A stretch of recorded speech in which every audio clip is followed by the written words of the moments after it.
Hello friends, welcome back to our YouTube channel. आज हम class 9 के इकोनॉमिक्स का पार्ट 3 देखने जा रहे हैं। पार्ट 4 देखने जा रहे हैं। लैंड इज फिक्स्ड, जमीनें जो फिक्स्ड हैं।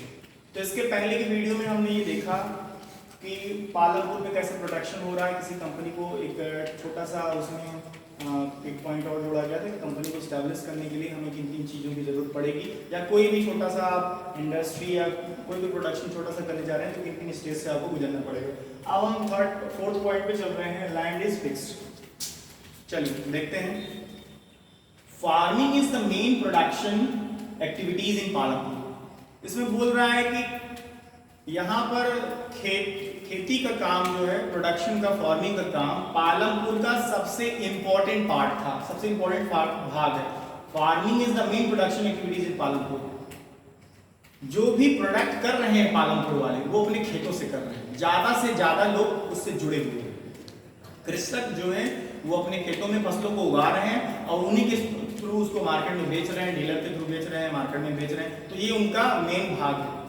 75% ऑफ, मैंने बताया नहीं कि बहुत ज्यादा से ज्यादा मात्रा में लगे हुए लोग। देखिए इसमें बता रहा है 75% of the people who are working are dependent on farming for their livelihood. कह रहा है लगभग 75% फैमिलीज या 75% पीपल्स ऐसे हैं जो फार्मिंग पे ही डिपेंडेंट होती टोटली। उनकी जीवन की जो दिनचर्या है वो फार्मिंग से ही शुरू होती है, वो फार्मिंग पे ही खत्म होती है। यानी उनके जीवन में जो भी पैसे की जरूरत है, जिस भी चीज की रिक्वायरमेंट वो फुलफिल किसके थ्रू हो रही है? खेती से थ्रू, खेती के थ्रू फुलफिल हो रही है। या फार्मिंग से, फार्मिंग में देखो सब कुछ आ जाता है आपका। फार्मिंग में खेती भी आती है, पशुपालन भी आता है। पशुपालन में जैसे गाय भैंस को पालना, डेयरी चलाना, इस तरह की चीजें, उससे प्रोडक्शन, दूध हो रहा है, मक्खन हो रहा है, इन सब चीजों को सेल करना, ये सब चीजें फार्मिंग में आपकी आ जाएगी। They could be farmer or farm laborers। वो तो या तो फार्मर है, कृषक है खुद, या लेबरर की तरह काम करते हैं। तो यहाँ फार्मर और लेबरर दो वर्ड आए हुए हैं। तो फार्मर का मतलब होता है जिनके पास अपनी जमीन हो, ठीक, किसान। और लेबरर का मतलब होता है, मैंने इसके पहले की वीडियो में बताया था इसी चैप्टर में, कि लेबरर वो होते हैं जिनके पास कोई लैंड नहीं होती, कोई जमीन नहीं होती, वो किसी और की जमीन में काम करते हैं। The well-being of these people is closely related to production of the farm। ये दोनों आपस में एक साथ जुड़े होते हैं किसी भी फॉर्म में। फॉर्म का मतलब होता है एक ऐसा स्थान जहाँ पे हम प्रोडक्शन करते हैं, जैसा डेयरी फार्म हो गया, ठीक है, या मुर्गी जो मुर्गी पालन बोलते हैं, या मत्स्य पालन, मछली पालन बोलते हैं। ये सब चीजें फार्मिंग के थ्रू ही होती है। But remember that there is a basic constraint in raising farm production. बोल रहा है किसी भी फॉर्म के प्रोडक्शन का जो बेसिक कॉन्सेप्ट है, land area under cultivation is particularly fixed since 1916 इन पालमपुर। बोल रहा है कि पालमपुर का जो लैंड एरिया था, जो जमीन जुड़ी हुई थी जहां पर प्रोडक्शन होता था, वो फिक्स था सिंस 1916 पालमपुर, 1960 ईस्वी के पालमपुर से। There has been no expansion in land area under cultivations by them. Some of the wasteland in the village had been converted to cultivated land। बोल रहा है कि वहां पर एक फिक्स जमीन थी जहां पे कल्टीवेशन होता था, और कुछ जमीनें ऐसी भी थी जहां पे कल्टीवेशन नहीं होता था, उसको भी कल्टीवेशन के अंडर में लिया गया। There exists no further scope to increase farm production by bringing new land under cultivation। बोल रहा है कि कटाई के अंडर में जो भी चीजें, नई जमीनें आती थी, वहां पर ग्रोथ करने के लिए, फार्मिंग ग्रोथ करने का कोई स्कोप नहीं था। The standard unit of measuring land is hectare. आज की प्रणाली में जो जमीन को नापने की आधुनिक पद्धति आई है, उसे बोलते हैं हेक्टेयर। उसे हेक्टेयर में नापते हैं। Through in the villages you may find land areas being discussed in local units such as बीघा। बोल रहा है कि अब जो चीजें हम पढ़ रहे हैं लोकल लैंग्वेज में, जो हम बोलते हैं, जैसे हमें पता है कि जो इंटरनेशनल जो पद्धति है, अंतरराष्ट्रीय पद्धति है जमीनों को नापने की, वो हेक्टेयर है। लेकिन हमारे गांव में हमारी बोलचाल की भाषा में उसको बीघा बोलते हैं। कहते हैं 1 बीघा, 2 बीघा, 3 बीघा, ज्यादा प्रचलित है। 1 hectare equals the area of a square with one side measuring 100 meters। देखो ये जीके क्वेश्चन भी बनता है आपका।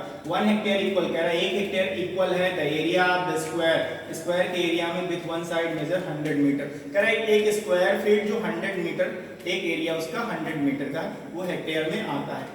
Can you compare the area of 1 hectare, क्या इस तरह 1 हेक्टेयर एक जमीन का एरिया कंपेयर कर सकते हैं with the area of the school ground, अपने स्कूल ग्राउंड जो आपके स्कूल का ग्राउंड है उसकी वो कितना है, क्या उसको हेक्टेयर में आप कन्वर्ट कर सकते हैं? जैसे खेतों की जमीनों को नापा जाता है हेक्टेयर में, वैसे ही क्या आपके जिस स्कूल में आप पढ़ते हैं वहाँ कुछ जमीनें खाली होंगी तो उसको हेक्टेयर में आप कन्वर्ट करिए। ये क्वेश्चन आपसे पूछ रहा है, ठीक है।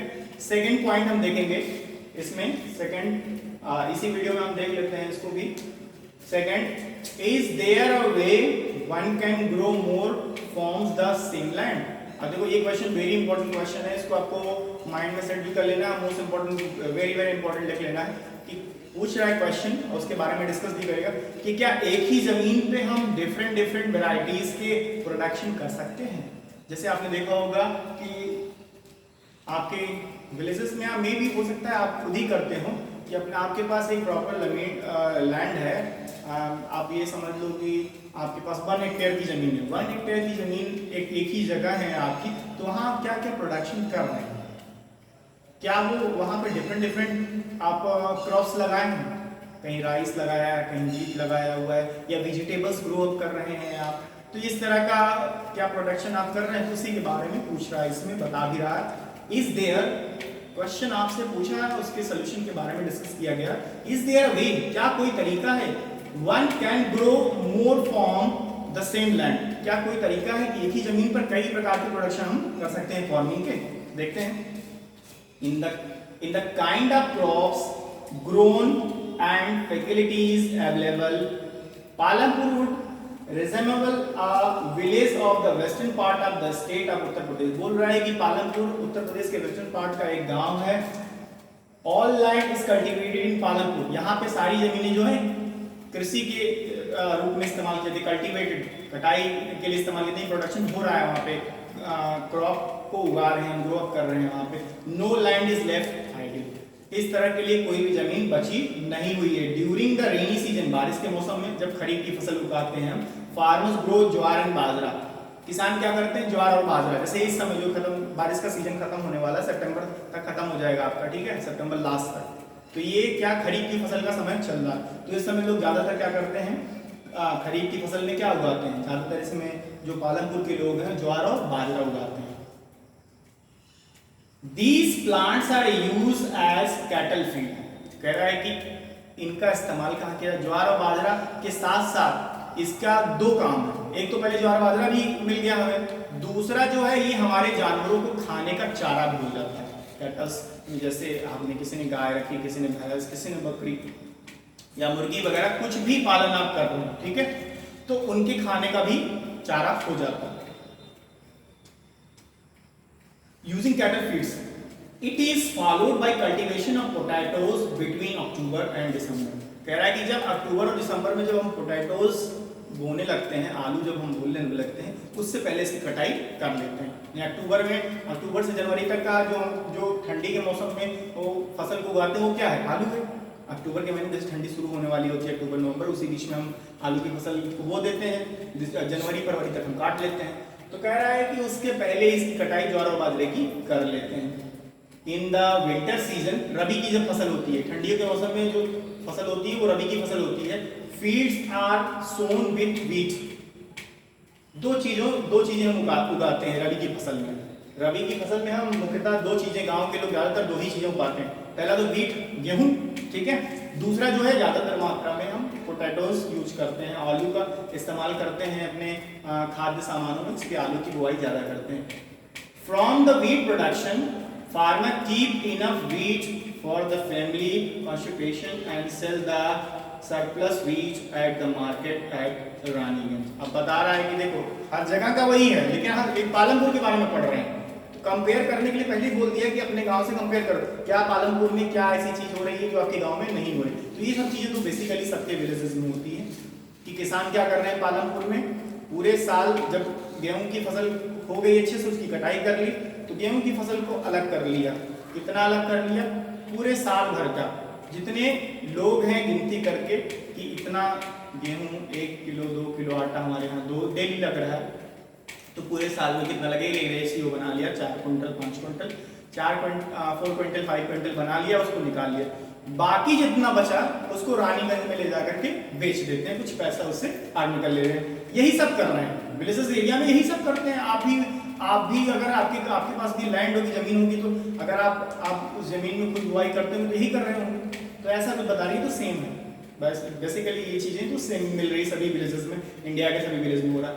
A part of the land area is also devoted to sugarcane which is harvested once every year। कह रहा है कि एक जमीन का एक भाग वो क्या कर रहे हैं, गन्ना भी उगा रहे हैं, हर साल वो उगाते हैं, जमीन के एक भाग में गन्ना भी उगाते हैं। सुगरकेन इज, ये देखो ये जो है नकदी फसल है, गन्ना जो है नकदी फसल है, यानी आपने इसकी कटाई की और आपने इसको मार्केट में सेल कर दिया, तुरंत आपको इसको पैसा मिल जाता है।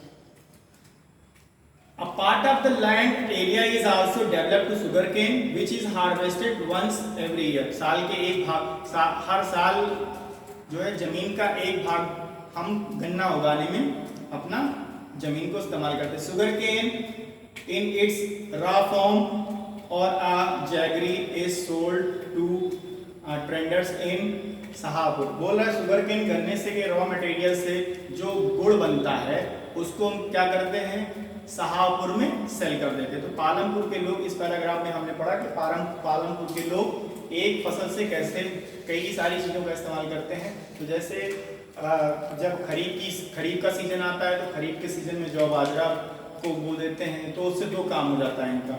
पहला तो जौ बाजरा भी मिल जाता है इनको, दूसरा जो है वो जो उससे जानवरों के खाने का चारा भी निकल जा रहा है। जब ठंडी का मौसम आता है तो आलू की बुआई करते हैं या गेहूं की बुआई करते हैं, तो आलू और गेहूं की बुआई जब उसकी कटाई करते हैं तो उसको ले जा करके जितना ज़रूरत उनको होती है वो उतना रख लेते हैं अपने परिवार के लिए, बाकी सब सेल कर देते हैं। उसके बाद वो जमीन का एक भाग साल में एक बार सुगरकेन भी उगाते हैं, गन्ना भी उगाते हैं, और उसके रॉ मटेरियल से जो गुड़ बन रहा है उसको मार्केट में, शाहपुर की मार्केट में बेच देते हैं। तो अभी तक इस स्टोरी में इतना था। उसके बाद की story the main reason why farmers are able to grow dash irrigated तक, इसको हम नेक्स्ट वीडियो में रखेंगे। तो बस आज के लिए इतना ही। Thank you very much. जय हिंद, जय भारत।